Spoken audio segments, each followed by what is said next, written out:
Que me lo cuenten a mí. Bienvenidos a esta segunda sesión de esta temporada para papás con hijos adolescentes y en esta ocasión con la intención de que platiquemos juntos cómo le hacemos para que estas preguntas que usualmente, en mi caso, por mi profesión, recibo en talleres de educación afectivo-sexual de jóvenes de secundaria y de bachillerato, para que sean nosotros, los padres de familia, a los que se acerquen a preguntar, a los protagonistas de su educación realmente, y que tú y yo tengamos las herramientas para asumir ese papel que no solo nos toca y nos corresponde, sino que de verdad es un privilegio tener. Pues ahora podrás ver la grabación de esta sesión que tuve con un privilegio. Estuvieron muchísimos papás conectados de 10 países diferentes. Les leo aquí mi lista: Perú, Ecuador, Argentina, Inglaterra, Emiratos Árabes, gracias a quien estuvo conectado en tiempo real a estas horas desde el otro lado del planeta. El Salvador, Costa Rica, Colombia, Estados Unidos y bueno, pues muchas gentes de México, que es de donde yo soy, donde yo vivo. Yo vivo en la ciudad de Querétaro, que estamos en el centro del país, aunque soy originaria de Monterrey, de donde estoy grabando ahora. Y pues es un gusto poder conectar con ustedes y les quiero agradecer a todos el tiempo, ya sea los que estuvieron en vivo y los que ahora podrán ver este video en repetición. Siempre mi motivación es que todos como padres de familia podamos ejercer mejor nuestra labor. Para quien no he tenido el gusto de conectar en otras ocasiones, ya sea que nos hayamos visto en vivo o que te hayas conectado conmigo en algunos de los otros cursos que he estado dando desde que empezamos en esta modalidad en línea, pues para ustedes me presento. Mi nombre es Alicia Contró. Soy, como ya les decía, mexicana, originaria de la ciudad de Monterrey, licenciada en Ciencias de la Familia, esposa y mamá de 5 hijos, de 7 a 19 años en diferentes etapas del desarrollo y de la vida. Y me he dedicado especialmente estos últimos 14 años a trabajar en desarrollo afectivo sexual. Y pues para mí es un gusto y es un privilegio. Y sin más, te dejo con este tema que espero que sea de provecho, tanto como fue para mí el prepararlo y el seguir ayudándome a reflexionar en esto que estoy convencida que es tan importante con nuestros hijos, en este caso el día de hoy, para poder responder sus preguntas. Al final de la sesión podrás ver todos mis contactos, tanto de Facebook como de Instagram. Bueno, pues ahora estás conectado en mi canal de YouTube. Te invito a suscribirte si te pareció interesante y puedes activar las notificaciones para que cada vez que haya un video nuevo te avise. También verás al final mi correo electrónico en el que me puedes contactar si tienes alguna duda, alguna inquietud que te haya surgido a raíz de lo que veas ahora. Precisamente estoy abierta justo por esos medios para poderte contestar, ya sea con alguna duda puntual o también si necesitas tener una cita específica, ya sea por teléfono, por Zoom, por Skype, para poder abordar un poquito más alguna inquietud, alguna duda que tengas sobre este o algún otro tema. Así que bienvenidos. A lo largo de la sesión vas a tener algún momento donde hay 2 actividades. Las vas a poder ver ahora abajo en la descripción de este video. Puedes ahí encontrar la actividad 1 y la actividad 2. Te invito a hacerlas en el momento propio de la sesión. Esto con el fin de que sea algo mucho más interactivo. Aunque no nos podamos ver en vivo y contestar tus preguntas en este momento, el que te acerques a los contenidos no nada más en un modo receptivo, sino también que te involucre a ti pensar, reflexionar, ver qué tanto sabes sobre un tema u otro. Es algo que realmente ayuda muchísimo a que podamos aprender de una forma más integral. Aquí abajo en los comentarios también puedes ver ideas de bibliografía y de algunos otros recursos que te puedan servir precisamente para dar respuesta a estas preguntas. Veremos ahora solo algunas ideas. Seguramente tú podrás profundizar muchísimo más para aquello que tus hijos necesitan saber. Entonces, pues, como decía el título de la sesión, que me pregunten a mí. El objetivo principal, y ahorita les voy a decir los subtemas de lo que estaremos viendo, el objetivo más importante que yo quiero compartir contigo son ideas de qué es lo que los jóvenes preguntan más, jóvenes de secundaria, de bachillerato, preguntan más en temas de educación afectivo-sexual, para que tú y yo en casa podamos ser precisamente protagonistas y dar respuestas. ¿Cuáles son las preguntas que más comúnmente se repiten? Y a partir de ahí seguiremos algo de metodología para que tú y yo podamos tener ideas de cómo podemos responder en casa. Entonces, precisamente, ¿qué vamos a trabajar hoy? ¿Cuáles son esos pequeños subtemas? Primero, vamos a ver qué estilos de papá somos, tú y yo. Hay 3 estilos de paternidad y vamos a ver en dónde nos podemos catalogar. ¿Esto por qué?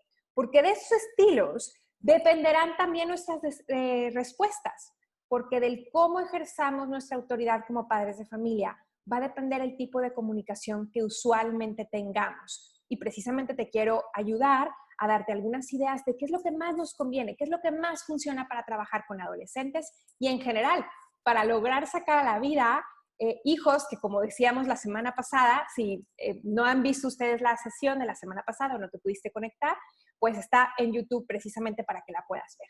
Entonces, como veíamos, es que tenemos que ir pensando en el tipo de adultos que queremos ya sacar al mundo. Los jóvenes que tenemos hoy en día en casa, los niños pequeños que tenemos hoy en día en casa, primero Dios, y que les permita la vida, se convertirán en los adultos del día de mañana, que tomen las decisiones del mundo. Entonces, qué importante es tener eso en mente, para que de acuerdo a eso veamos qué estilo de paternidad nos conviene más. Tercero, vamos a ver algunos consejos prácticos para responder a las preguntas de los jóvenes, algunas cosas para tomar en cuenta y que no se nos olviden. Y después nos vamos a ir con las 3 preguntas más comunes que los jóvenes hacen en talleres de educación afectivo-sexual. Ahora, se podrán estar preguntando al ver la presentación, bueno, ¿y qué tiene que ver el señorcito ese con la tabla de surf? Pues muchísimo, porque para mí esto de contestar preguntas se parece un poco al surf. Nunca lo he hecho, no sé hacerlo, pero a ver, un surfista, ¿qué tiene que hacer? Primero, practicar muchísimo. Y tú y yo no nos haremos expertos en contestar preguntas complicadas o preguntas que nos interpelan o estos temas densos que se van apareciendo conforme los hijos aparecen de la noche a la mañana. Necesitamos muchas horas de práctica y caernos en la arena y ser revolcados por la ola cuando nos equivoquemos y cuando no lo hagamos tan bien como hubiéramos querido. Se nos va la vida en ello, igual que el surfista, que puede tener un accidente pues catastrófico. ¿Y por qué se nos va la vida a nosotros en ello? Porque lo que está en juego es nuestra relación con los hijos o quizá las herramientas de información y de formación que les damos para que puedan ellos tomar decisiones inteligentes para su vida. Pero el surfista no nada más se dedica a entrenar y a hacer cosas muy difíciles, sino también se divierte, lo goza, porque me imagino que no hubiera tanta pasión y tanta gente que viaja para ir a determinadas playas con determinadas olas, si no fuera apasionante, si no fuera divertido. Tú y yo también deberíamos de poder disfrutar esas conversaciones con nuestros hijos, poder ser parte de su vida, acompañarlos en esas etapas de desarrollo, porque entonces no es nada más una obligación contestarles, sino que realmente se vuelve un privilegio que nos abre canales de comunicación. Entonces, manos a la obra. Vamos a comenzar por el punto número 1. ¿Qué estilo de paternidad solemos tener tú y yo? ¿Y a qué me refiero con que solemos? Que muchas veces no hay un estilo puro. A veces tenemos momentos en que ejercemos más hacia un lado o hacia otro, pero definitivamente hay uno hacia el que tendemos naturalmente. Vamos a ver cuáles son estos 3. El primero son a los que se llaman papás autoritarios, que son estos, como dice la descripción, tienen un alto nivel de control en la vida de sus hijos, en la disciplina, y con poco espacio para reclamos o negociaciones. Básicamente es porque así son las reglas de casa. Puede ser más o menos amoroso, o sea, la forma, a lo mejor aprendemos a hacerlo con mayor gentileza, pero se catalogan por tener mucho control en la vida de sus hijos y te vas por aquí. Segundo tipo, nos vamos hasta el otro lado, a la derecha en su pantalla, son aquellos que son más del estilo permisivo. Son cercanos y buscan ser amigos de sus hijos, complacerlos y evitar el conflicto. Si, por ejemplo, tú eres una persona que te gusta más el control, seguramente tenderás a este punto autoritario. Si, en cambio, eres una persona que no le gusta el conflicto, puede ser que tiendas más a este lado permisivo, en donde prefieres no buscarte muchos líos, vas midiendo y decir, mira, esto no es tan importante, y vas cediendo, y solo en algunas ocasiones donde de plano quizás sea imperante, entonces, pues nada, ejerces algo de autoridad, pero en general es algo que no va mucho contigo. Desde luego, cada persona es única e irrepetible. Por lo tanto, no es que solamente podamos caber en estas cajitas estrictas de 3 estilos, pero usualmente en el estudio de muchos papás de muchos lugares diferentes, solemos tender hacia uno, otro u otro. ¿Qué está en medio? Lo que los pedagogos llaman los autoritativos. ¿Qué es esto? Es una relación basada en respeto y amor mutuo, donde hay disciplina, pero con valentía y gentileza. ¿Qué quiere decir? Es una combinación de ambos. Algo muy importante de este punto permisivo, y justo lo quise poner en la descripción por eso, buscan ser amigos de los hijos. Esto es algo que siempre repito, papás, no nos conviene ser amigos de los hijos. Tendrán mucha oportunidad de ser amigos con infinidad de personas en su vida. Pero si tú y yo nos convertimos en sus amigos, los hemos dejado huérfanos, porque padre y madre solamente nos quieren a nosotros. Necesitamos seguir cumpliendo ese rol. Ahora, sabemos que la sociedad, el mundo en general, siempre vive con esta ley del péndulo, pasando de un lado a otro. Entonces venimos de generaciones de papás autoritarios que tendían muchísimo, porque como sociedad estábamos ahí, a después todo este tema de que no se traumen y entonces hay que acercarnos y mucho amor. Pero si nos vamos con el péndulo hacia el otro lado, caemos precisamente en la permisividad.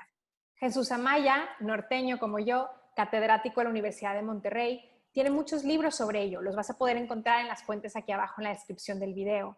Precisamente explicando en uno de ellos, por ejemplo, padres obedientes, hijos tiranos, todas las consecuencias negativas que tiene el que los hijos no tengan límites, no tengan control, cuando solamente intentamos complacerlos. Y esto no lleva a ningún buen resultado. Ambos puntos son los extremos. Nosotros, ¿qué hemos visto? ¿Qué es lo más conveniente? Pues justo la mitad, donde hay disciplina, pero no estoy controlando todo, porque nuestros hijos están llamados a ser personas libres, autónomas, y tienen que saber ejercer su autonomía. Pero hay disciplina y hay acercamiento, hay cercanía, hay límites, hay amor, y por eso se necesita valentía y se necesita gentileza. Porque la imagen ahí de cada uno, bueno, uno está fácil, los soldaditos, otro las galletas, claro, quieres, adelante. ¿Y esto de las plantitas en medio de qué va? Pues fíjense cómo en la pradera hay plantas como estas, pequeñas flores, pequeños arbustos, que tienen que soportar grandes vientos, grandes inclemencias del tiempo. Y sin embargo se mantienen firmes al suelo. ¿Por qué? Porque tienen raíces que los sostienen. Eso es lo que nosotros estamos llamados a hacer para nuestros hijos. Ok, bien. Entonces, esos tres estilos de paternidad, ya decíamos, tienen muchísimo que ver con hacia dónde iremos después. En este caso, a qué tipo de cosas vamos a hacer, qué tipo de cosas vamos a poder responder a las inquietudes de nuestros hijos. Nuestro estilo de paternidad influenciará nuestras respuestas, nuestra manera de comunicación. Entonces, por ejemplo, ¿qué pasaría si tengo un estilo autoritario? Vamos a poner un ejemplo, que no son de las tres preguntas típicas que vamos a trabajar el día de hoy, pero no sé, mi hijo o mi hija quieren tener novio, quieren ponerse de novia. Ok, si soy de un estilo autoritario, muy probablemente mi respuesta será algo así como, no tienes edad para tener novio, punto. O sea, simplemente no es negociable. ¿Okay? Lo cual está bien, no quiere decir que el límite sea malo. Simplemente quiero invitarlos a que hay otras formas de contestar que educan mucho más profundamente. Ahora, ¿qué pasaría si somos permisivos? Pues a lo mejor pregunto, ay, mijita, pero ¿tú crees que te convenga? Oye, ¿y tienes más amigos que ya tengan novia? O a lo mejor le digo, pues mira, si tú estás segura, si se te antoja, si es un buen niño, si es una buena niña, pues ok, independientemente de lo que yo piense al respecto. El estilo autoritativo, en cambio, cuando estamos hablando de justo de responder estas preguntas, nos da el espacio perfecto precisamente para lo que platicábamos la semana pasada, para dar espacios guiados de reflexión. Quiere decir un ambiente propicio para que nuestros hijos vayan reflexionando y que no nada más los vayamos dirigiendo por aquí, por aquí, por aquí, sino que precisamente les ayudemos a distinguir qué es lo que más les conviene y que ellos también vayan haciéndose partícipes de esta educación que vamos dando en casa, compartiéndonos las cosas que ellos también van aprendiendo. Ese estilo de papás autoritativo tiene que ver más con lanzar preguntas, con enseñar a nuestros hijos a pensar. Entonces, regresando al punto que estábamos hablando de quiero tener novio, quiero ponerme de novia, ¿qué tal preguntas como, oye, qué interesante, qué bien, cuéntame, ¿por qué te quieres poner de novia? ¿Por qué te quieres poner de novio?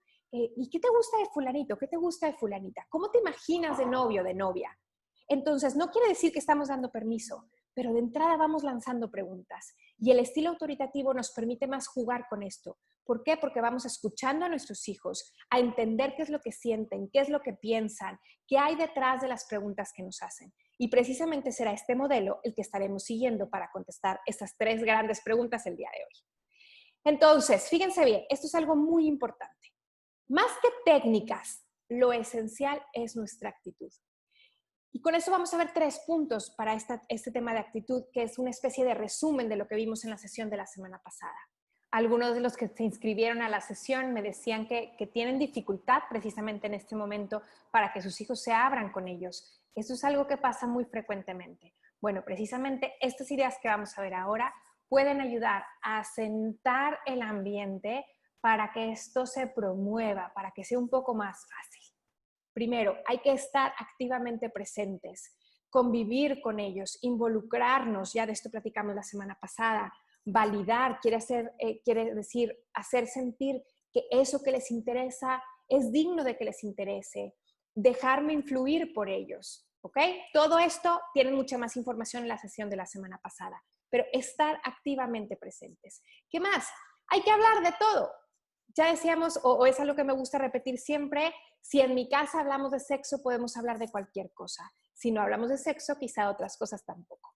Nos conviene, por eso es un tema que abre las puertas a toda la conversación en nuestros hijos. Nos conviene hablar de ello, ¿ok? Entonces, que tú y yo vayamos aprendiendo a que no hay tema tabú y que mandemos ese mensaje en casa, porque todo puede ser motivo de conversación con los hijos. Aprender a manejar la culpa. Esto es súper importante. Tengo por ahí también un video, tanto en mis redes sociales como en el canal de YouTube, lo pueden buscar. Porque tenemos que aprender cuál es mi reacción ante mi error. Cuando yo me equivoco, ¿qué es lo que ven mis hijos de mí? Que me sigo latigando diciendo qué barbaridad, qué horror, soy una tonta, ¿cómo es posible que se me haya ocurrido? O que digo, híjoles, qué horror, no sé, pido disculpas y adelante, sigo, busco soluciones. ¿Qué hago cuando ellos se equivocan? ¿Qué digo cuando otros se equivocan? Uf, eso es lo más capcioso, eso es lo que a mí me cuesta más trabajo. Porque cuando ves el error del tercero, pues a lo mejor podemos tener un juicio muchísimo más duro.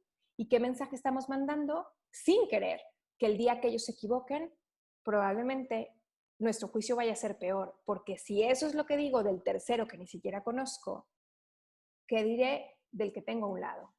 Estos 3 son muy importantes en el tema de actitud para favorecerla. Ahora, vámonos concretamente a 4 consejos muy, digamos que yo considero muy valiosos para que tengamos en cuenta tú y yo antes de meternos a responder las preguntas de los jóvenes. Entonces, número 1, ir al fondo. ¿Qué quiere decir esto de ir al fondo? Que tenemos que tú y yo estar convencidos. Si pretendemos explicar algo que tú y yo realmente no creamos que sea tan cierto, es muy complicado porque se nos va a notar. Los hijos nos conocen mejor que nosotros a ellos, pero además los hijos adolescentes son particularmente sensibles a la hipocresía o a la honestidad, a la transparencia, al ser de una pieza. Entonces, si tú y yo queremos explicar algo de lo que no estamos del todo convencidos, lo mejor que podemos hacer es decir, hijo, hija, mira, de esto no estoy muy segura. Creo que va por aquí, pero yo mismo estoy encontrando respuestas, me estoy preguntando qué es lo más correcto. Si contestáramos con algo así, ganaríamos puntos en coherencia. Pero si definitivamente queremos educar en algo, pues lo ideal es que tú y yo estemos trabajando por estar convencidos de esto. No dar respuestas superficiales y entender sus preguntas. ¿A qué me refiero con no dar respuestas superficiales? Precisamente vamos a ver ahora cómo podemos reformular las preguntas de nuestros hijos para lograr entender realmente qué es lo que nos están preguntando y poder ir a fondo, ir a contestar no nada más por encimita, sino realmente cosas que les ayuden a crecer en la comprensión del tema para tomar decisiones verdaderamente inteligentes. Número 2, ¿qué más necesitamos? Mucho realismo. Alejarnos del enemigo de pensar, uy, no, a mis hijos no les va a pasar. Es que fulanita, mi hija de 17, no sabes qué buena es y es súper responsable, es más responsable que yo. No lo dudo. Mi hijo de 13, no, hombre, es que parece de verdad como si tuviera 20. Es que no sabes, se los creo. O sea, porque por supuesto que puedes tener hijos maravillosos, seguramente los tienes. Pero les puede servir esta frase que yo repito en mi casa. Sí confío en ti, pero no confío en tu edad y no confío en el mundo. Cuando como papás pensamos que nuestros hijos están exentos de drogas, alcohol, promiscuidad, lo que sea, los estamos poniendo en peligro. Hemos caído en la trampa del enemigo. ¿Por qué? Porque necesitamos tener límites. Y si tú y yo pensamos que tal cosa no nos puede pasar, dejaremos de estar al pendiente de eso para nosotros, para con nuestros hijos, para con su ambiente. Es muy importante. A ver, pensemos, el ejemplo del semáforo. ¿Para qué está ahí?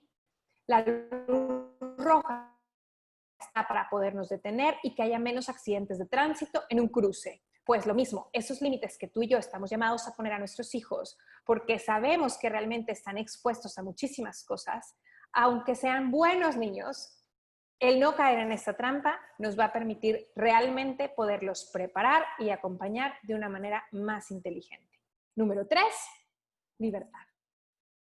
Acordarnos que los impulsos del cuerpo son reales, que las hormonas que en este momento viven, que la influencia del mundo exterior es real. Pero en la persona hay cosas muchísimo más profundas, mucho más fuertes, mucho más relevantes que el impulso. La libertad. Somos capaces de elegir.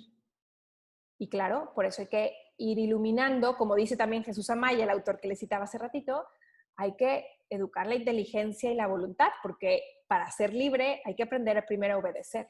Porque cuando yo le pido a mis hijos que obedezcan, ¿qué estoy haciendo? Iluminando su inteligencia para poder distinguir entre lo que les conviene y lo que no les conviene y fortaleciendo su voluntad, porque no basta con saber que me conviene si no lo puedo llevar a cabo. ¿Okay? Entonces, a saber que al final nuestros hijos no están condicionados por el mundo.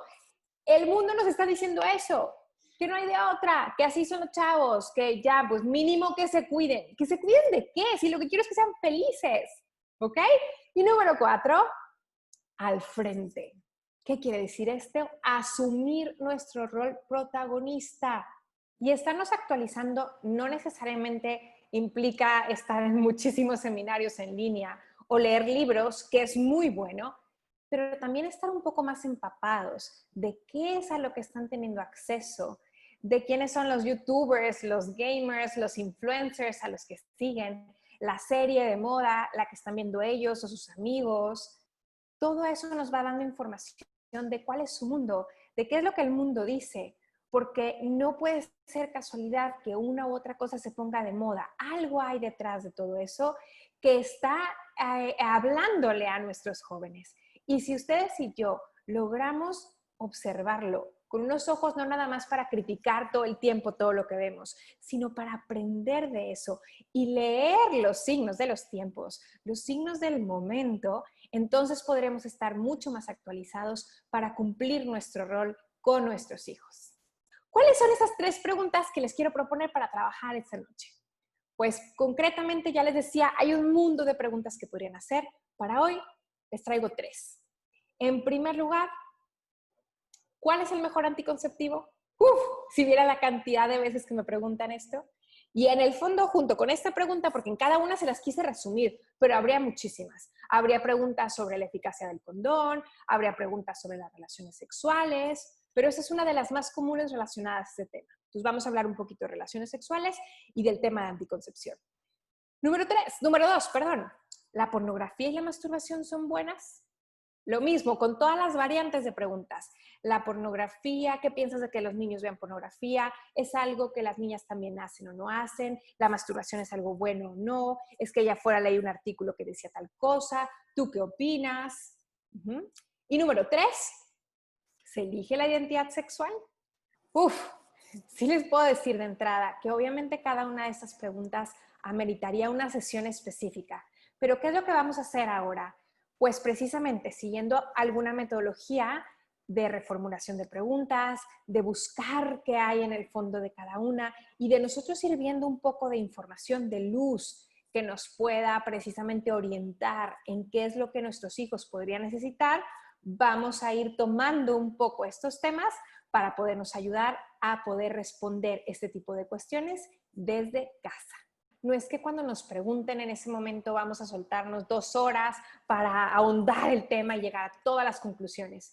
No, se trata de ir poco a poco caminando en el tema, lanzar algunas preguntas, generar unas hipótesis, algunas ideas y poco a poco seguir profundizando en el tema para encontrar realmente lo que nos conviene y lo que necesitamos saber, tanto ellos como nosotros. Este será un pequeño ejercicio también en ese sentido, en el que no agotaremos todo, pero sí empezaremos a aprender un poco de luces para saber hacia dónde dirigirnos.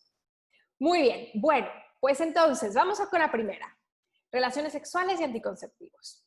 Te voy a pedir que ahora pongas pausa, bueno, después de que acabe de darte las instrucciones, pongas pausa al video y abajo vayas a la liga de la actividad número 1. Son una serie de preguntas de opción múltiple, algunas puedes elegir varias respuestas, no solo uno, otras de cierto o falso, para ver un poco cómo vamos, cómo estás tú, cómo estoy yo con respecto a este tema de esta primera pregunta. Y a partir de ahí, de darte cuenta qué es lo que sabes, qué tanta información tienes, vamos a ver qué podríamos contestar a los hijos. Bueno, espero que hayas contestado la actividad número 1. La número 2, déjala para más adelante, justo porque tiene que ver con la segunda pregunta. Las respuestas de estos, sobre todo de los ciertos y falsos, verdaderos y falsos, están tomadas de la Organización Mundial de la Salud y de los datos que ellos nos proporcionan. Entonces, vamos a ver cuáles son las preguntas, a ver qué respondiste tú y en el caso de los verdaderos y falsos, pues darte las respuestas correctas. ¿Qué métodos anticonceptivos son los más promovidos entre adolescentes? Efectivamente, las respuestas que hasta al menos a las que llevo ahora más han contestado son las correctas. Condones y las pastillas del día siguiente. ¿Ustedes saben cómo funciona la pastilla del día siguiente? Sabemos cómo funcionan las pastillas anticonceptivas, que básicamente lo que intentan es impedir la ovulación y alterar el moco cervical para hacer un ambiente no fértil y que los espermatozoides no puedan llegar a alcanzar al óvulo en caso de que haya fallado la primera. Alterar los cilios, que son estas como una especie de vellitos que están en las trompas de falopio, para que en caso de que sí se haya ovulado no puedan mover al óvulo para lograrse encontrar con los espermatozoides. Y por último, alterar la formación de la pared del endometrio, o sea, de toda la capa endometrial, para que no se engrose, que eso es indispensable para el embarazo. Lo que básicamente, si pudiéramos resumirlo en esta idea, básicamente lo que hacen los anticonceptivos es hacer pensar al cuerpo de la mujer que está embarazada para que entonces no se pueda embarazar.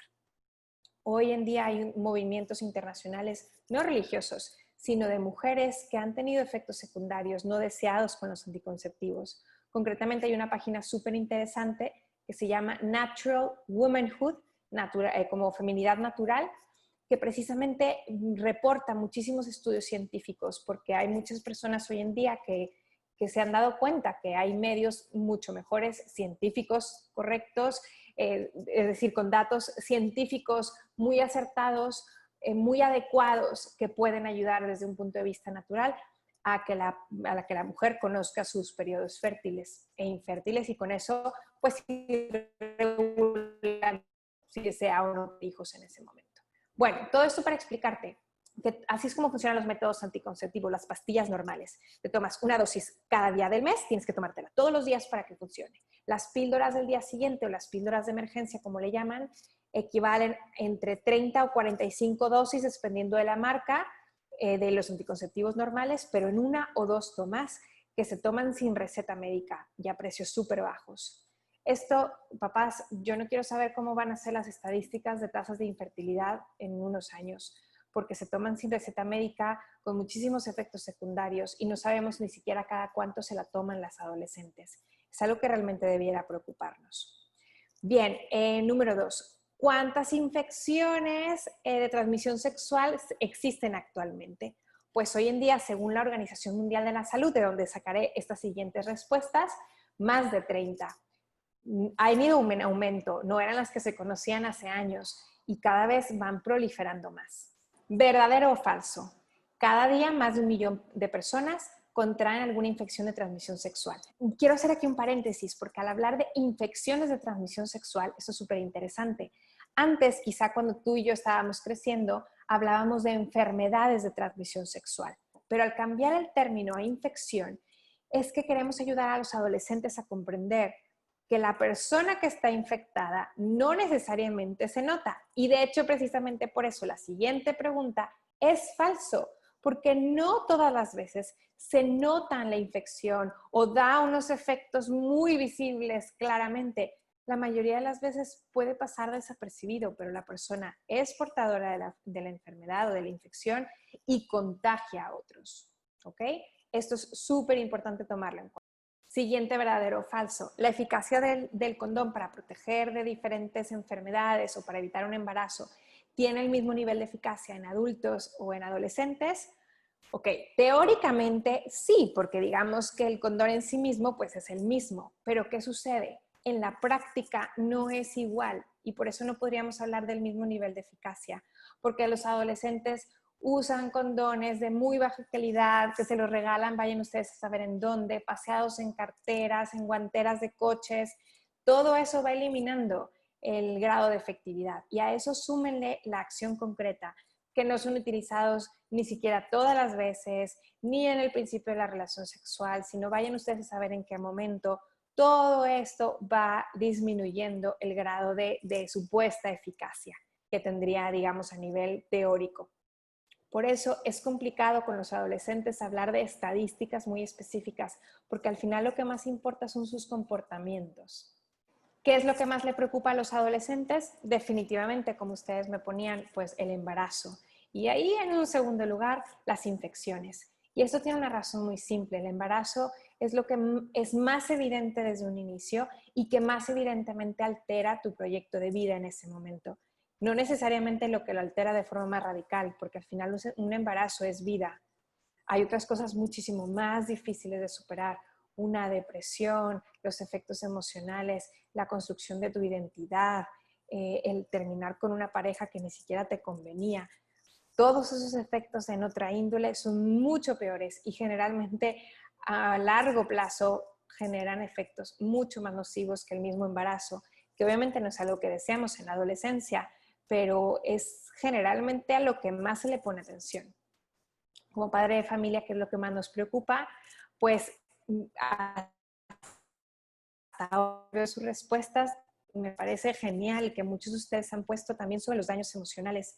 Yo coincido con ustedes, porque la afectación a la integridad de la persona, eso es lo que genera efectos a largo plazo súper fuertes. De las infecciones, claro, hay algunas inclusive pues, potencialmente mortales, pero definitivamente que estos daños emocionales son realmente pues nocivos, perjudiciales. Me salté un verdadero y falso, y que era este de si algunas infecciones de transmisión sexual como el herpes de tipo 2 y la sífilis pueden aumentar el riesgo de infectarse por VIH.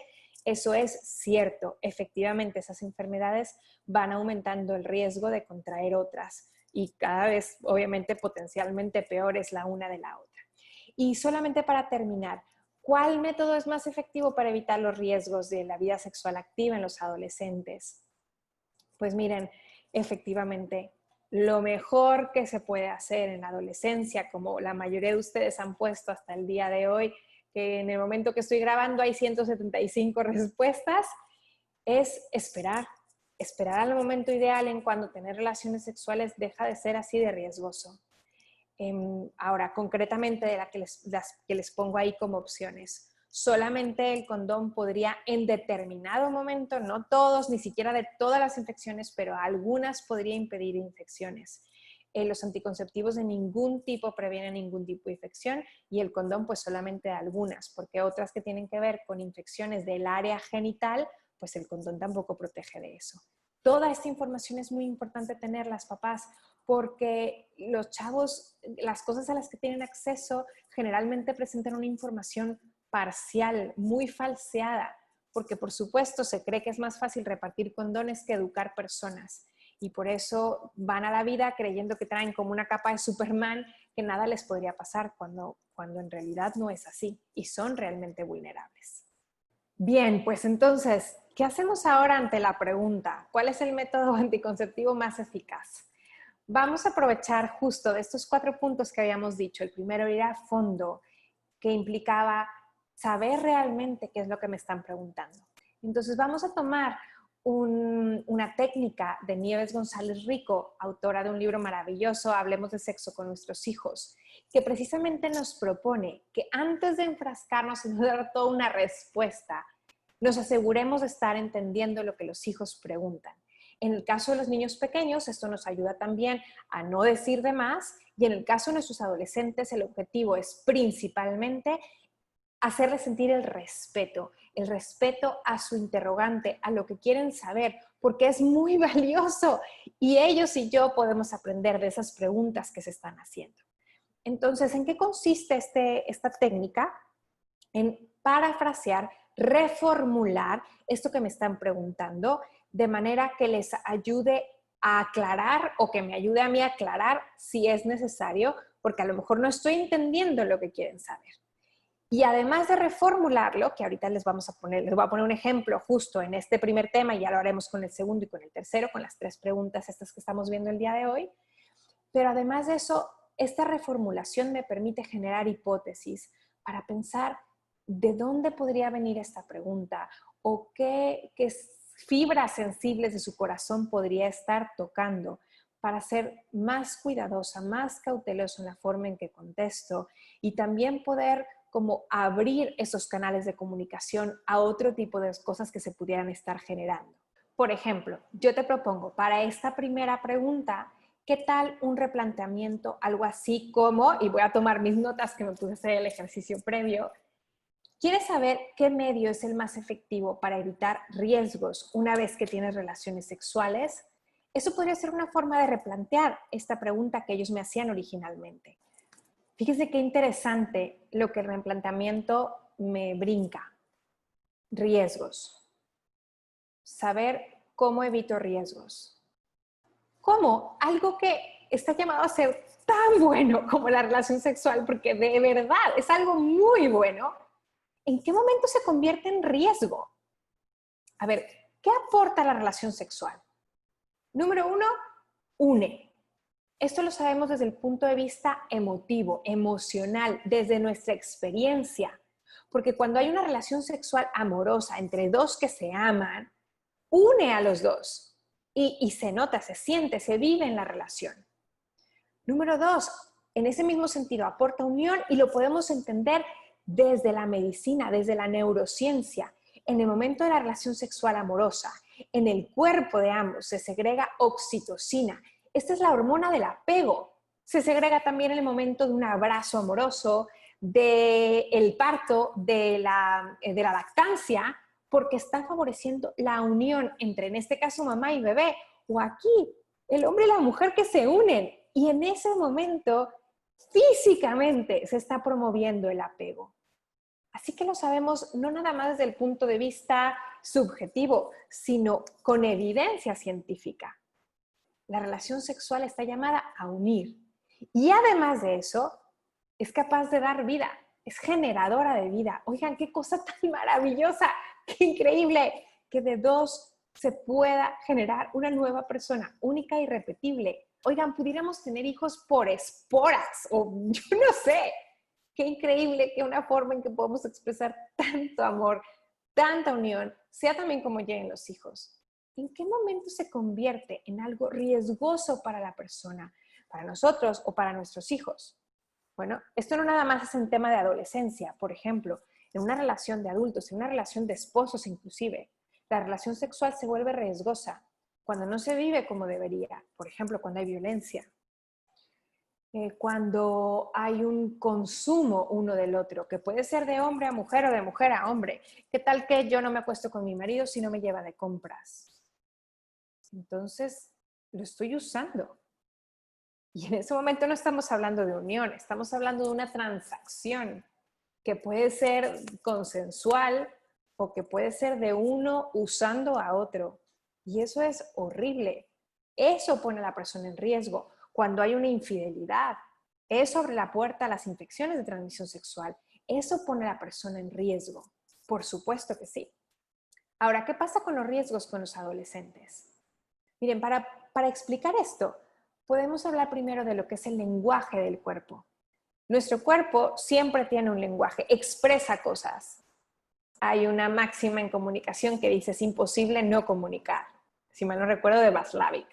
Pues lo mismo, el cuerpo es imposible que no comunique. Si yo ahora les digo que estoy emocionada de haber estado con más de 200 familias esta noche y no sé cuántas personas que puedan ver después el video grabado, pues ustedes están viendo en mi expresión, en mis ojos, en todo lo que yo hablo, que estoy emocionada. Pero ¿qué tal que les digo, oh, estoy emocionada de haber estado con ustedes esta noche? Pues aunque mis palabras digan que estoy emocionada, todo mi lenguaje no verbal está expresando lo contrario, está expresando una ironía. ¿Por qué? Porque mi cuerpo expresa mi persona, expresa lo que yo quiero decir. ¿Qué es lo que expresa el cuerpo en la relación sexual? Independientemente de que seamos conscientes o no. Es toda una persona que se entrega a la otra y que está llamado a recibir al otro.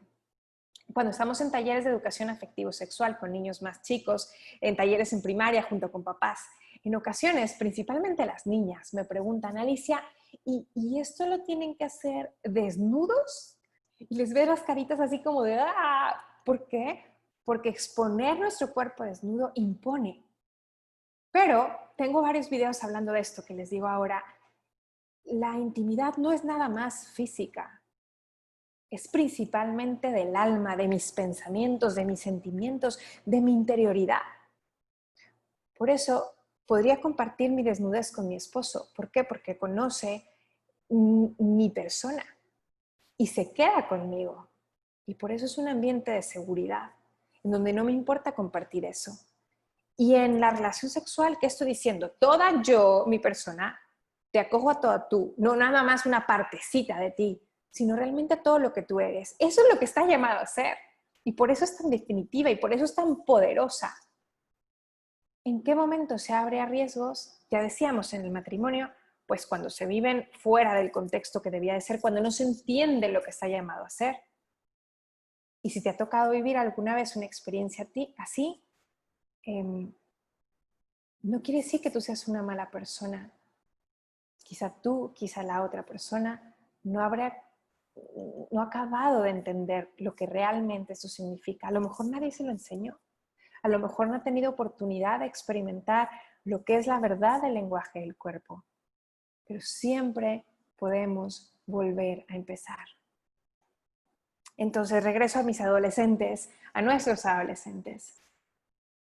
Un adolescente no puede expresar ese lenguaje total del cuerpo porque su relación sexual no puede significar todo yo que estoy conociéndome, que todavía no llego a una etapa de madurez.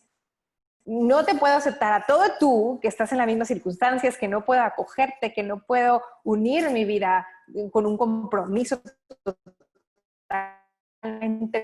formal contigo. ¿Por qué? Porque inclusive aunque seamos novios, esto es apenas conocernos, porque está llamado a ser eso. Entonces no estamos diciendo la verdad con el cuerpo y por lo tanto eso expone a riesgos. Y lo que debería de ser algo positivo de conclusiones de la relación sexual se vuelven amenazas.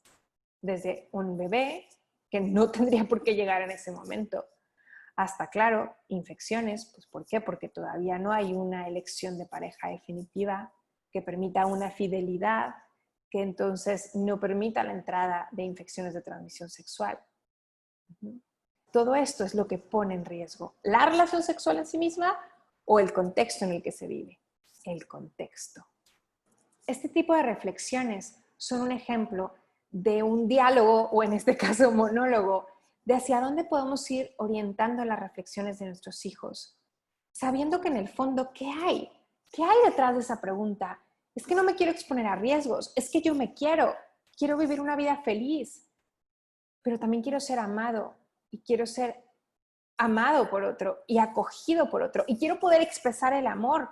Y estoy en un mundo en el que me dice que lo único que puedo hacer es tener relaciones sexuales, pero al mismo tiempo es algo de lo que me debo de preocupar. Entonces, lo único que tengo enfrente son cosas riesgosas, ¿o qué hago con esto que siento aquí adentro?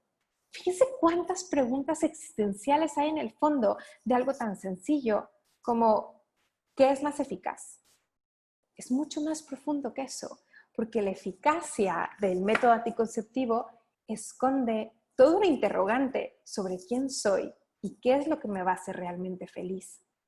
yo les invito entonces como papás a poder ir acompañando a los hijos en este sentido, a entender más qué es lo que nos dice la medicina. Por ejemplo, que es una realidad que el embarazo en la adolescencia es de alto riesgo. ¿Riesgo de qué? De vida para la mamá y para el bebé. Entonces, ¿deberíamos estar promoviendo una vida sexual activa en adolescentes? Pues la respuesta médica y lógica sería no. Estos métodos para evitar ciertas cosas deberían de ser la última instancia y no la primera, porque de aquí nos vamos a una parte importantísima, que es ¿qué les estamos haciendo creer a los adolescentes? Por ejemplo, ayudarles a ver o reflexionar junto con ellos qué es lo que consideran riesgos. A veces nos llevamos sorpresas de que ellos consideran riesgos cosas que nosotros ni habíamos pasado por aquí. No sé, poner en riesgo su vida espiritual, su relación con Dios, sus emociones, sus relaciones de amistad, la relación consigo mismos. Entonces, por ejemplo, podríamos empezar a preguntar como, ¿tú quieres saber cuáles son perdón, voy a ver cuáles era, cómo había parafraseado? ¿Quieres saber qué medio es el más efectivo para evitar riesgos una vez que se empiecen a tener relaciones sexuales?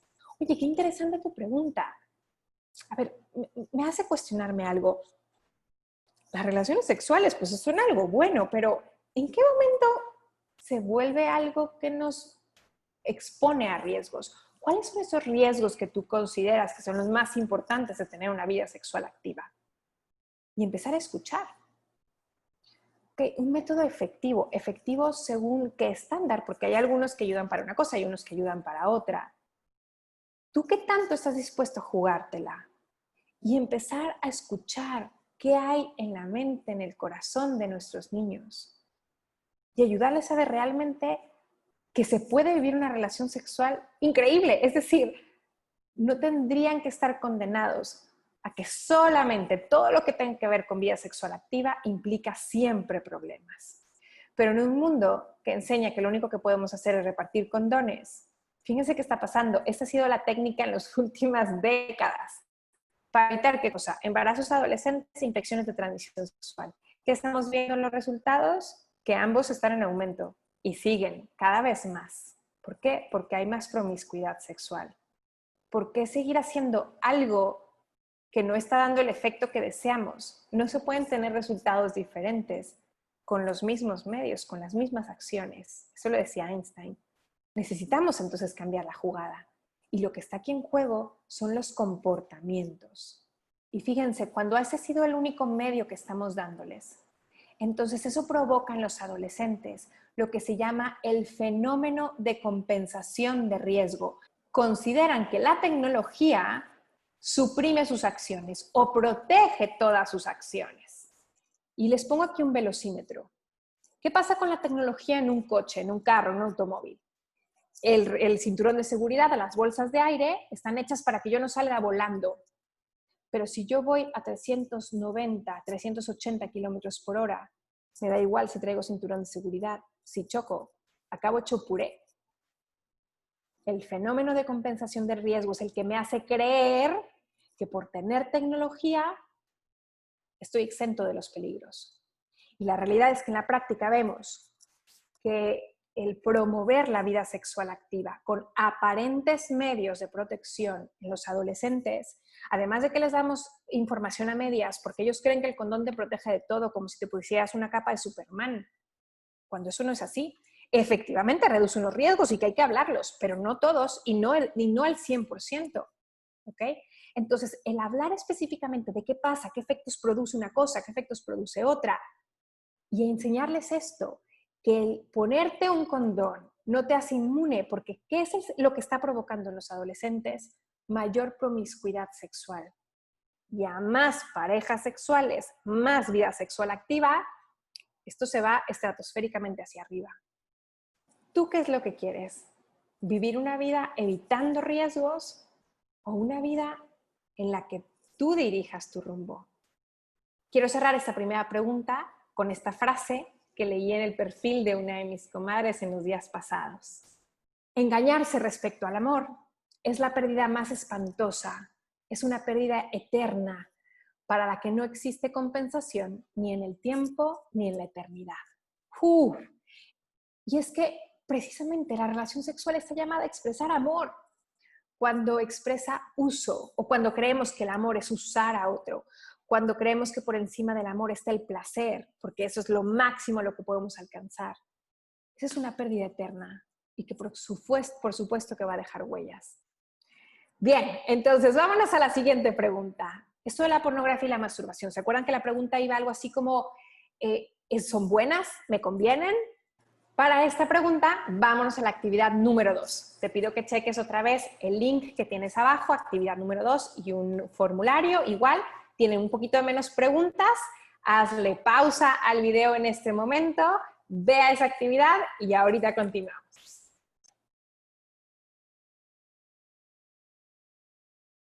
Bienvenido de regreso. Vamos a ver ahora las respuestas a esta actividad número 2 y algunas reflexiones a propósito de cada una de estas preguntas. Entonces, bueno, vamos a ver, vamos a comenzar. La primera, ¿de dónde aprenden sobre sexo muchos jóvenes?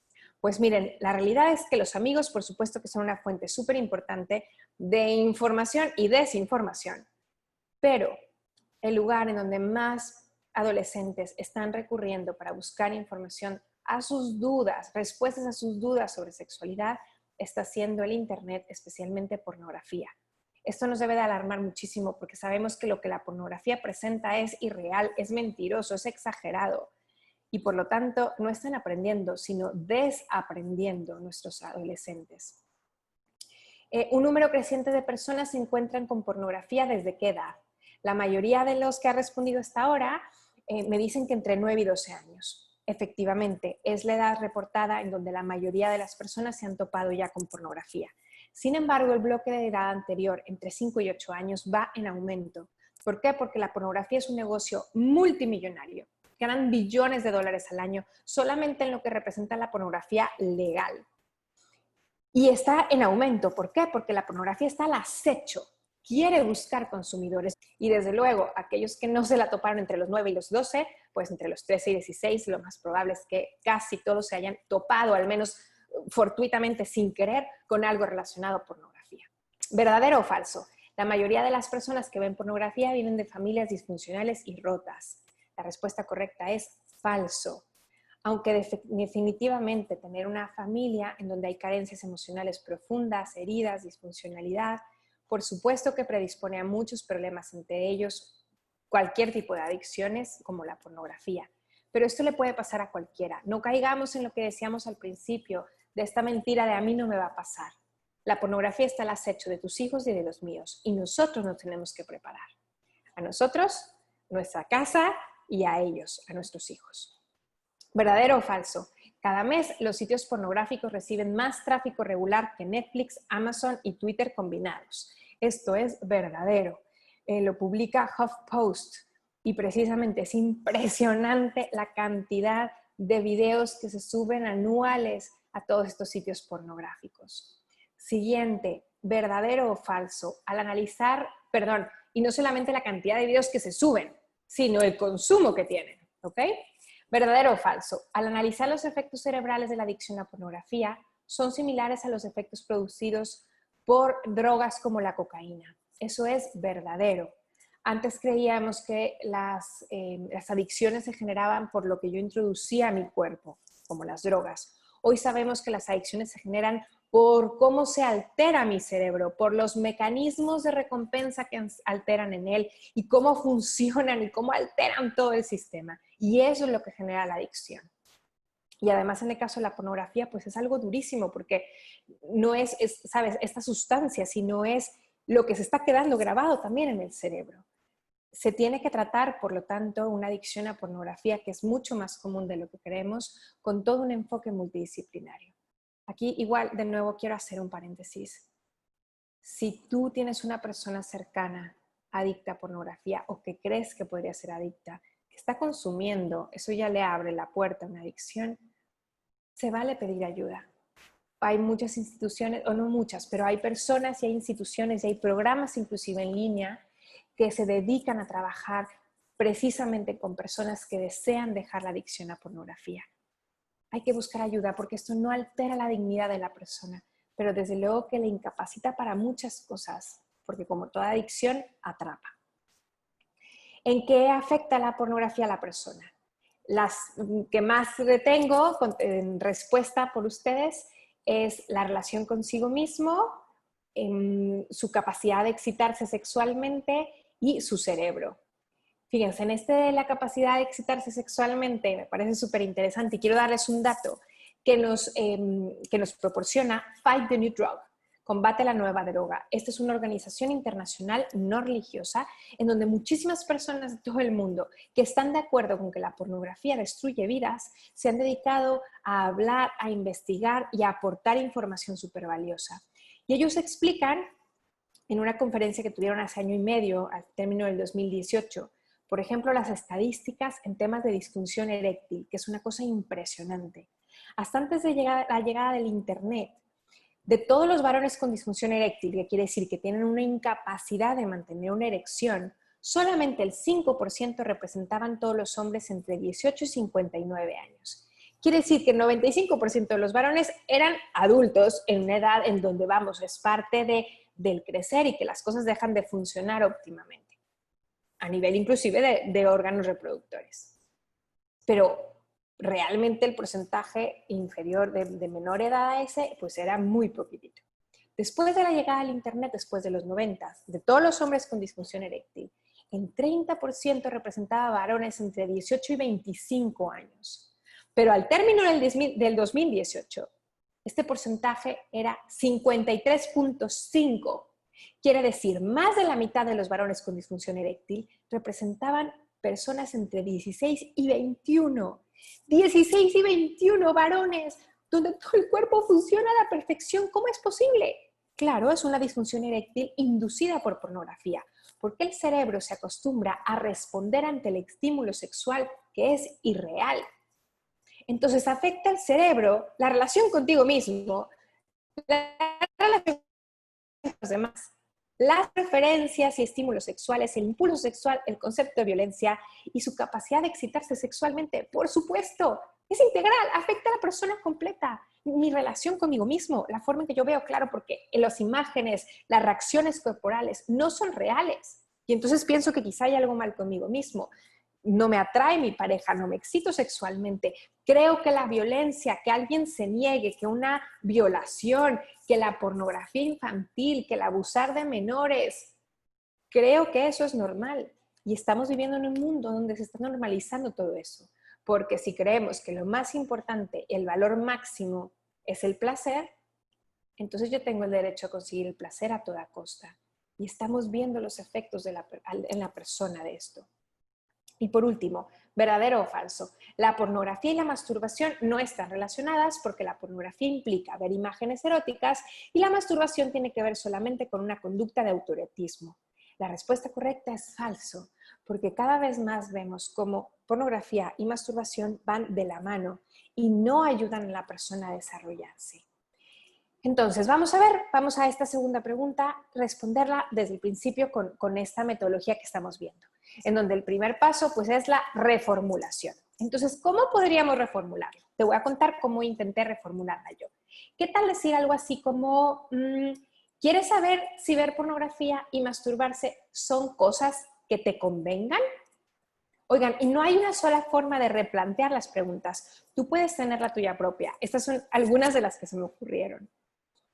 ¿Qué puede haber detrás de esta pregunta? Porque es muy importante para la respuesta que demos. Puede haber muchísimas cosas.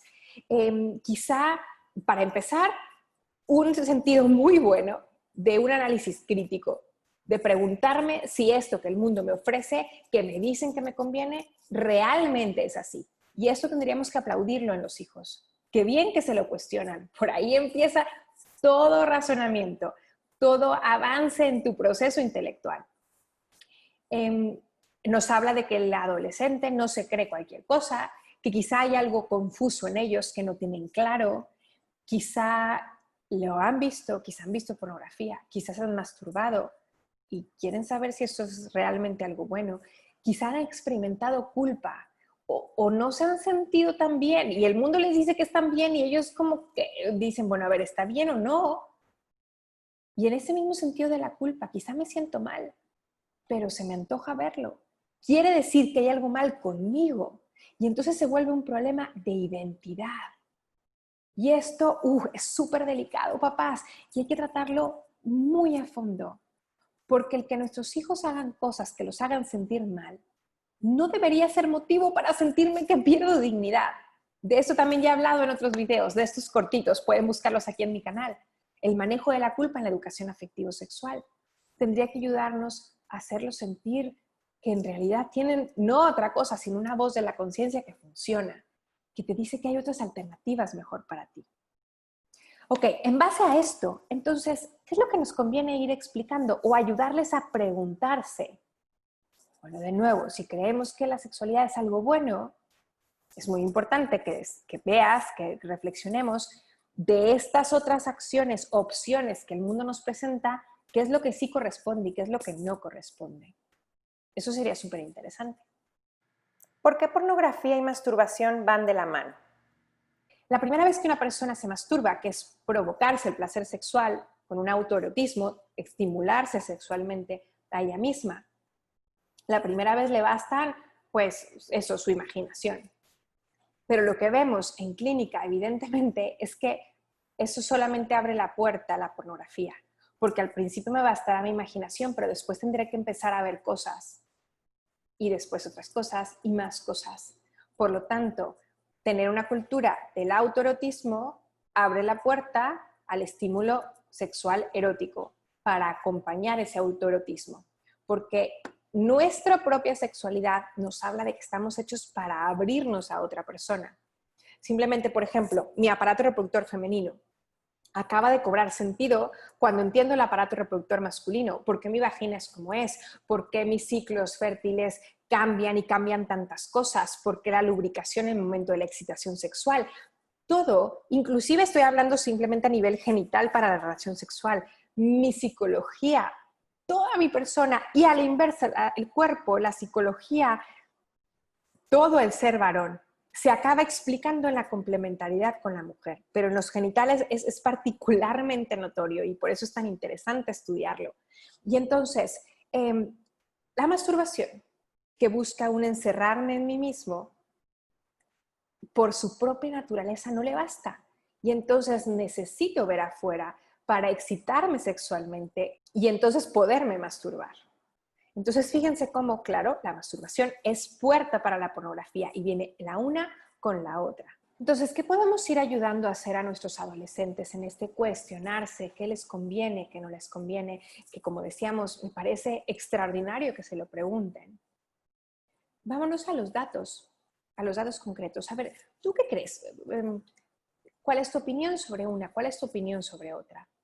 Entonces, les doy, por ejemplo, algunos datos más. La masturbación sabemos que no es conveniente, no es una conducta que realmente ayude a la persona a desarrollarse en sus capacidades sexuales.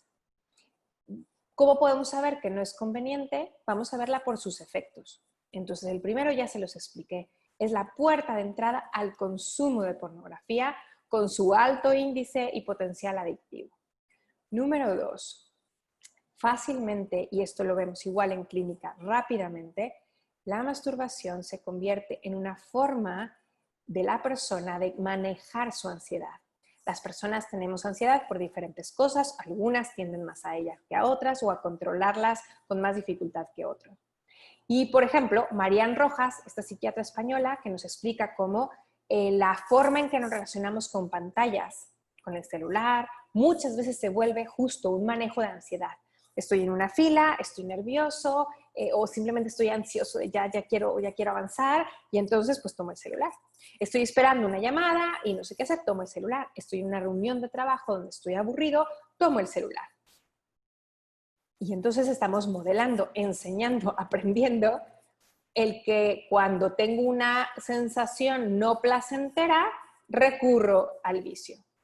Pues la masturbación es altamente ligada a la ansiedad. Muchas veces se vuelve la forma en que cotidianamente este individuo, persona, mujer, hombre, aprende a lidiar con la ansiedad para canalizarla por ese medio. Y eso estamos de acuerdo, que es una acción pues muy poco adaptativa, porque estoy convencida que hay otras formas muchísimo más adaptativas y que nos permiten desarrollarnos emocionalmente mucho más, en lugar de recurrir a una autocomplacencia, a buscar el placer con mis propios genitales yo sola. Entonces, número 1, abre la puerta al consumo de pornografía con su alto índice adictivo. Número 2, fácilmente se convierte en una forma en que la persona aprende a lidiar con la ansiedad. Y número 3, ya platicábamos de cómo cuando entendemos el cuerpo humano, vemos cómo estamos hechos para abrirnos al otro. Y ojo, esto no quiere decir que seamos personas incompletas y que falte una parte de mí, no. El ser humano es un ser humano completo, integral. Pero hay dos formas de ser humano. Y logramos comprender mucho más a fondo lo que significa ser persona cuando estudiamos estas dos realidades, hombre y mujer. Estamos hechos para abrirnos a los demás en la comunicación, más allá del tema sexual. Por ejemplo, pensemos en esta película súper famosa de Tom Hanks, Náufrago. La persona se encontraba sola y acabó platicando con una pelota al que le puso nombre y cara. ¿Por qué? Porque necesitamos socializar. Es una parte integral de quién somos. Y en cambio, la masturbación enseña que algo tan íntimo como es la sexualidad, que está llamado a unirme, ¿se acuerdan? A poder dar vida, sea un ensimismamiento. Esto, por consecuencia, también afectará la vida sexual activa de una persona. ¿Por qué? Porque le he enseñado que lo más importante es buscar su propio placer. Entonces yo te invito a que investiguemos juntos, que replanteemos la pregunta de nuestros adolescentes, sabiendo que puede haber culpa, que puede haber arrepentimiento, pero que hay una gran interrogante, que lo que está buscando es ser feliz, encontrar las respuestas de qué necesito para ser una persona plena. A lo mejor tú tienes una propia historia y las preguntas de nuestros hijos pueden ser que estén tocando nuestras propias heridas. Bueno, pues juntos, junto con ellos, caminemos a ver qué es los efectos que una y otro tipo de acción tienen para encontrar realmente lo que corresponde a la dignidad del ser humano. Dice Rose Basingi, responder solo a nuestros instintos, a nuestras necesidades inmediatas, es demasiado poco para la grandeza de nuestro corazón.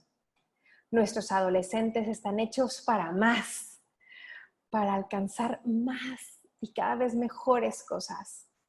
Eso es lo que están llamados a hacer. Quedarnos con pornografía irreal, con un autoerotismo que me encierra en mí mismo, creo que es demasiado poco para lo que nuestros hijos están realmente llamados a vivir. Pues vámonos por último a la tercera pregunta, la identidad sexual. ¿Se elige la identidad sexual? ¿No se elige? ¿Y qué podríamos contestar? Obviamente esto amerita toda una sesión aparte, pero vamos a ver algunas cuestiones prácticas que creo que nos pueden ayudar a todos precisamente para acompañar a nuestros hijos en este tema.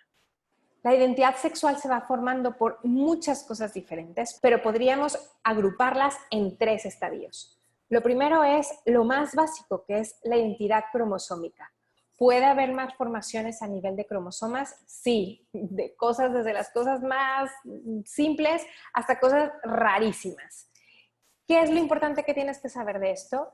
Que no se ve ninguna conclusión, no hay nada concluyente que afirme que a partir de una malformación cromosómica se genera atracción al mismo sexo o disforia de género.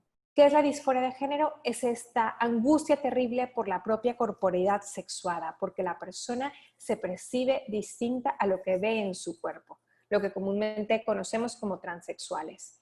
Y no se ha visto una evidencia concluyente, a pesar de que efectivamente existen malformaciones cromosómicas en cuanto a cromosomas sexuales.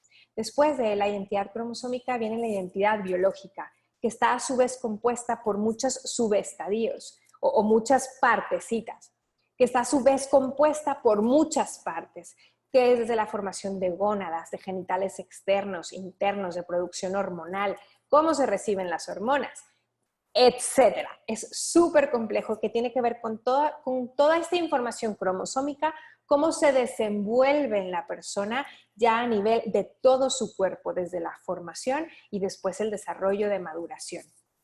Aquí también hay malformaciones de diferentes tipos, a nivel de hormonas, a nivel de genitales internos, externos, gónadas, etc. Pero de nuevo, ¿qué es lo que encontramos? A pesar de que esas malformaciones existen, esto influye en una atracción al mismo sexo, en una disforia de género, y no se ha encontrado ninguna evidencia concluyente. Vamos a poner un ejemplo que nos pueda servir a ti y a mí, que no somos genetistas o biólogos. De las personas que tú puedas conocer con atracción al mismo sexo, ¿alguna de ellas crees que tenga una malformación genital, genitales ambiguos, síndrome de Turner, síndrome de Klinefelter? Y la respuesta es que no. No dudo que habrá algunas personas con esos padecimientos que puedan experimentar esas circunstancias, pero la inmensa mayoría de personas con atracción al mismo sexo o disforia de género no padecen ninguna de esas malformaciones. Y de estas personas con malformaciones, pues también hay muchísimas que tampoco tienen ningún problema a nivel de atracción al mismo sexo o de disforia de género. Entonces, todo se concentra en el último punto, no en la identidad cromosómica, no en la biológica, sino en la identidad personal, que a su vez se va desarrollando en 3 estadios diferentes. La primera etapa es el sexo psicológico, que es la conciencia o percepción de pertenecer a un determinado sexo, y eso se da de manera inconsciente durante los primeros 4 años del desarrollo.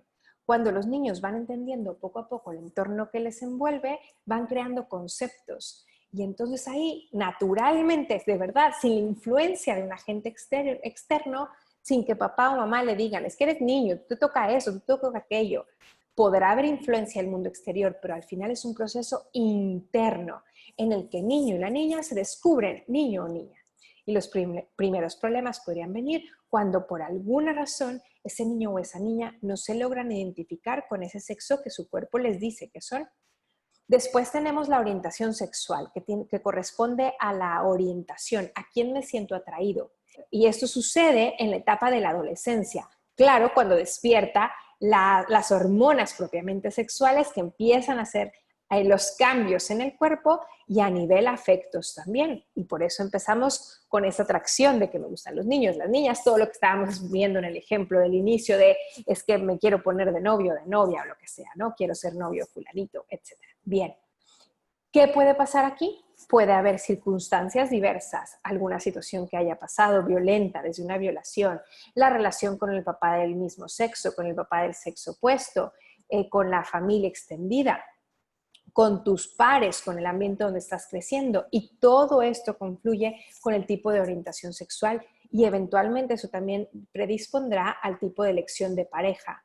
Fíjense qué curioso, por ejemplo, en el caso de atracción al mismo sexo, con todo lo que ya estábamos hablando de cómo el cuerpo del varón se entiende, entendiendo el cuerpo de la mujer y viceversa, y a nivel psicológico también hay muchísima complementariedad, porque una persona percibirá que el que es igual a él, a ella, es su complemento. Eso es súper interesante y habría que entender qué hay detrás de ello. ¿Por qué busco mi complemento en el que es igual a mí? ¿Qué cosas percibo que faltan en mí, que entonces me siento atraído hacia eso?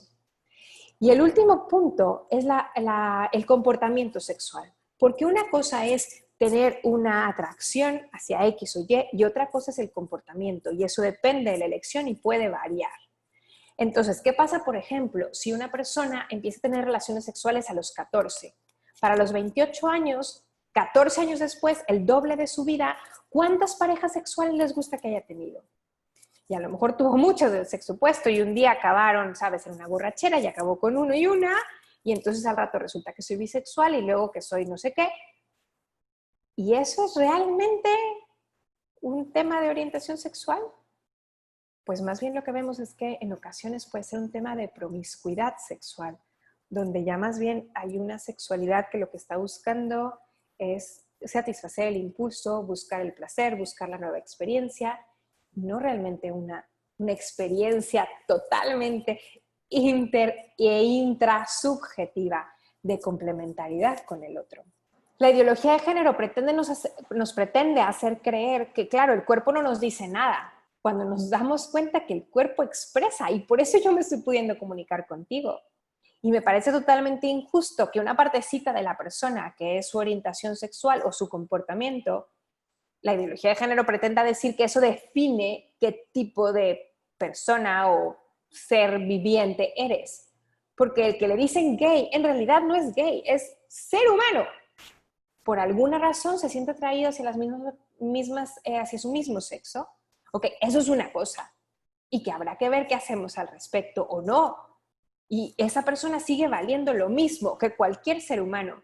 Porque yo no voy por la vida presentándome, Alicia, mucho gusto, heterosexual. No, porque sí, soy heterosexual, porque me siento atraído hacia mi marido, que es de mi sexo, el sexo opuesto al mío. Pero eso es una sola partecita de mi persona. Estoy compuesta por mucho más antes y después que eso.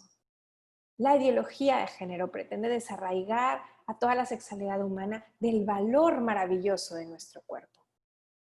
Por lo tanto, ¿esto qué tiene que ver con nuestros niños y cómo los podemos ir ayudando? ¿Qué les parece reformular como lo hemos hecho hasta ahora? Entonces, en la identidad de género se elige. ¿Qué tal poner algo así como, ¿quieres saber si la identidad sexual está definida en la persona o si depende de lo que tú elijas?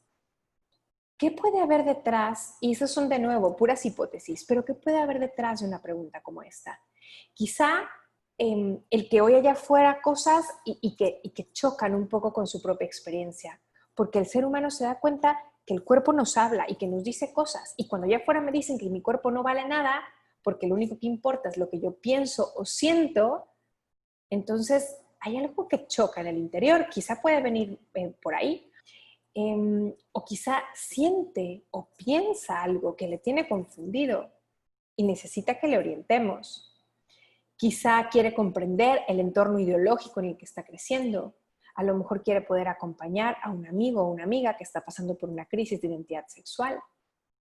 No sabemos qué puede estar en el fondo, pero definitivamente hay personas, historias, emociones, sentimientos que afectan íntimamente a la identidad de lo que yo siento, quiero, pienso, deseo para mi vida. Entonces, ¿qué podríamos ir haciendo? Pues ayudarle. A ver, ¿quieres saber si la identidad sexual está definida por algo objetivo en tu cuerpo o si tú lo inventas? Pues de entrada yo les diría, no, miren, eso no es que se invente, porque de nuevo la ideología de género pretende adoctrinar a tu hijo y al mío a que llegada la adolescencia tienen que inventarse qué son, porque nada de lo que han aprendido antes vale. Oigan, eso es abuso, es injusto. Ya el mundo como está es suficientemente complicado. Crecer en la adolescencia en sí misma es suficientemente complicada, como para que además ahora resulta que no puedo confiar ni valerme de nada ni de nadie, empezando por mi propia corporidad, porque me dice mentiras. Eso me parece súper doloroso. Y de nuevo, que existan personas específicas que tengan todo un proceso interno. ¿Ok? Así es, muy bien. Claro, existen y hay que ver cómo ayudamos. Y para eso estamos estudiando cada vez más. Pero eso es muy diferente a que a todos los tomen con la misma vara, decir, nadie puede confiar en nada de lo que su cuerpo le diga.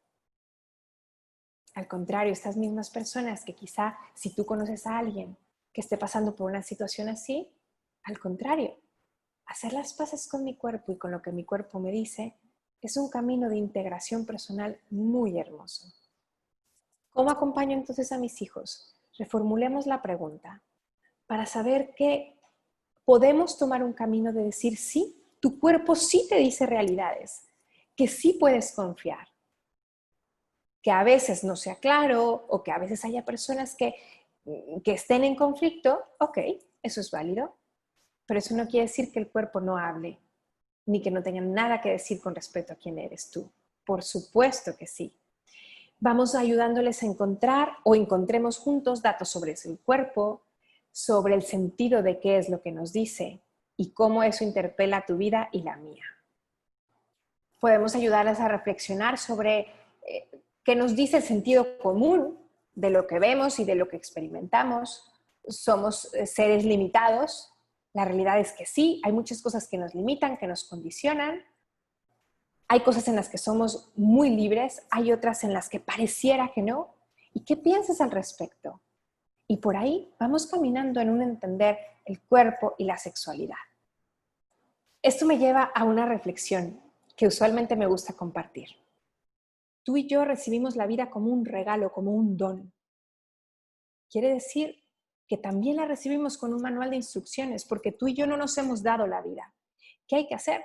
Hay que entender quién es la persona humana, qué está llamada a ser, para entonces encontrar respuestas a las preguntas. Y termino ese tema con esta frase. La verdad nunca envejece. Las ideologías tienen los días contados.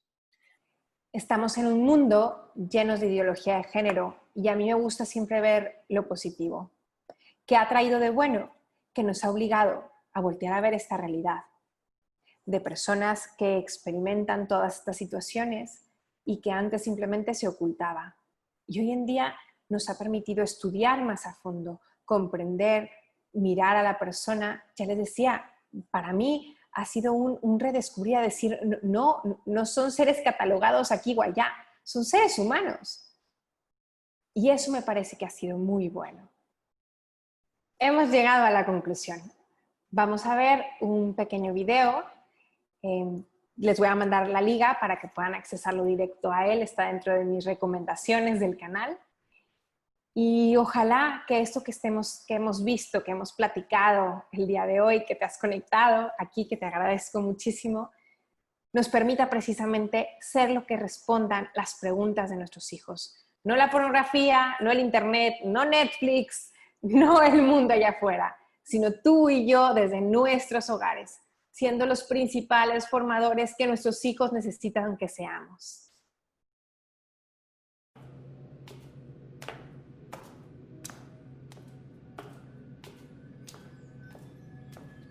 ¿Qué parte de estoy ocupado no ha entendido? Disculpe, ha llegado un paquete urgente. Urgente. ¿Quién lo envía?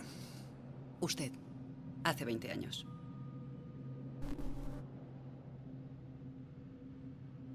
Gracias.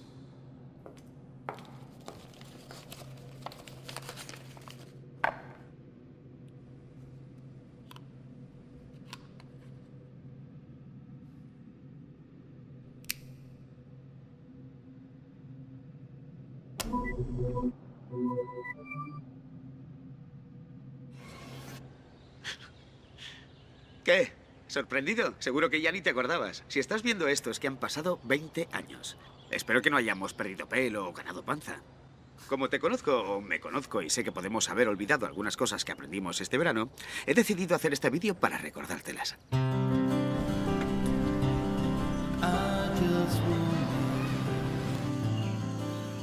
Recuerda que hubo un tiempo en el que fuimos viajeros, no turistas. En el que nos guiábamos por la curiosidad, no por un libro. Y no necesitábamos reserva para pasar una gran noche. Y tú lo sabes.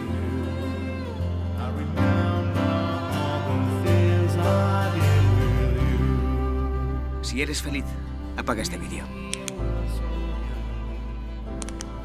Ah, veo que sigues ahí. El futuro. ¿Nos casamos con ella? Nah, creo que no. ¿Y me quitaste el pendiente? En fin, después de todo ya eres mayorcito. Pero recuerda que siempre teníamos tiempo para hacer amigos.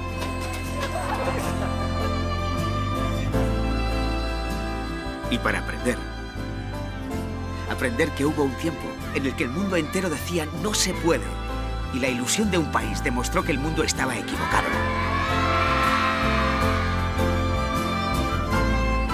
Y sobre todo recuerda que la vida es una sucesión de momentos y que depende de ti cómo los vivas.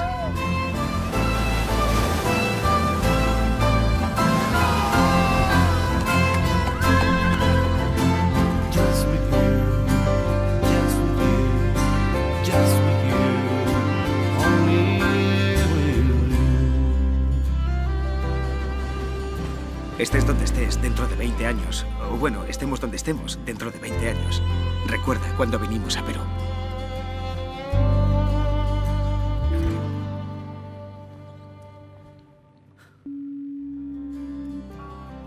Cariño. Que vuelves tarde, ¿verdad? ¿Has estado alguna vez en Perú? Lo que sea que necesites, hoy está en Perú.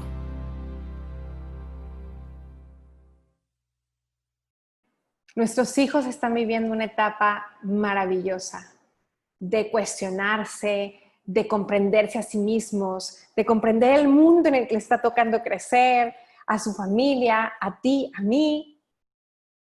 Podemos pensar que sus preguntas son impertinentes, complicadas, o realmente recordar lo que significa descubrir el mundo. Y empezar también a descubrir el mundo que hoy tenemos enfrente tú y yo. Porque eso significa Perú, volver a la pasión por vivir, volver a disfrutar el día a día, volver a saborear ese viento, esa comida, disfrutar esa música, esta puesta de sol, el aquí y el ahora, porque eso es lo característico de esta etapa de tus hijos. Y que en lugar de que nosotros los llenemos de desesperanza, que ellos nos contagien a nosotros de esperanza, de presente, de aquí y de ahora. No podemos responder a las preguntas de nuestros hijos adolescentes sin recordar nuestro Perú, sin recordar eso que nos llena de pasión. Seamos valientes para acompañarlos y nosotros junto con ellos replantearnos las preguntas más importantes de las personas, las preguntas más importantes del ser humano. ¿Quién soy? ¿Y cómo le hago para ser feliz? Verdaderamente feliz. Muchas gracias por haber estado aquí conectado. Te dejo ahora mis redes sociales, mi correo electrónico, si tienes dudas, ya sea alguna duda puntual que quieras que contestemos por mensaje, por un correo, o si necesitas hacer alguna cita específica de orientación para que profundicemos un poquito más en alguna situación particular que tengas. Adelante, para eso estoy también aquí. Tengo también las próximas semanas 2 cursos que ya he estado dando durante toda esta cuarentena. El primero, Educando para Amar, sobre educación afectivo-sexual para papás de hijos en preescolar y primaria. Precisamente abordaremos todos los temas de cómo ir hablando según los diferentes momentos vitales de los hijos, sus dudas ordinarias, previniendo abuso sexual, cultivando su inocencia, ir hablando de educación afectivo-sexual, de temas de su cuerpo, de entender cómo es que existimos para aprovechar estos momentos. Y el segundo, Acompañando a Crecer, y que tiene el objetivo de precisamente acompañar a nuestros hijos en esa transición de adolescencia y pubertad con algunos temas claves complementarios a los que vimos hoy. A sus órdenes, para quien quiera pedir informes, búsquenme, manden un mensaje y les mando con mucho gusto liga de inscripción, fechas, horarios, costos, y quedo a sus órdenes. De verdad que qué placer y qué privilegio estar conectando con todos ustedes. Dios les bendiga.